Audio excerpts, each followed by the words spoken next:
mercaders són aquelles persones que tracten o comercien amb gèneres venibles, és a dir, amb productes. Se li afegeix diferents qualificatius en funció de la mercaderia amb què treballa, ja sigui mercader de ferro, mercader de teles, mercader de finances, etc.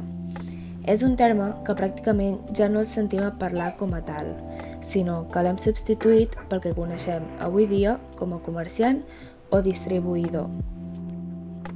És per això que parlarem d'un carrer de la ciutat de Girona, el carrer dels Mercaders. Aquest és un carrer molt important dins del barri vell de Girona, pel qual moltes persones d'arreu del món han tingut el plaer de passar-hi. Com he dit, aquest carrer normalment se l'anomena com a carrer dels Mercaders, tot i que també se'l pot conèixer com a carrer d'en Fontclara o carrer de la Neu, que enllaça el carrer dels Abeuradors amb la plaça de les Castanyes.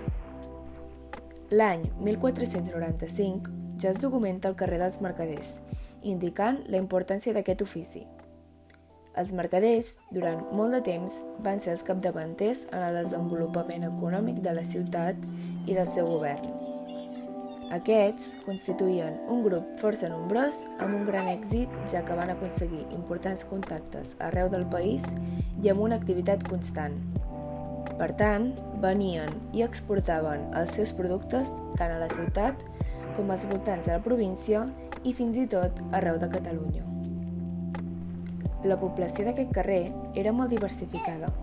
De fet, l'any 1558 s'hi van desenvolupar una trentena d'oficis, on els que més destacaven eren els abaixadors, és a dir, els menestrals que tenien com a ofici abaixar el pèl dels draps de llana, els torners i el sector tèxtil. A la darreria del segle XVII encara era més diversificat, amb revenedors, sabaters, taverners, notaris, sastres, fusters, ferrers, negociants, botiguers i fins i tot un llibreter i un noble que habitaven en aquest carrer. Per tant, com podem veure, era i segueix sent un carrer amb una gran varietat d'oficis.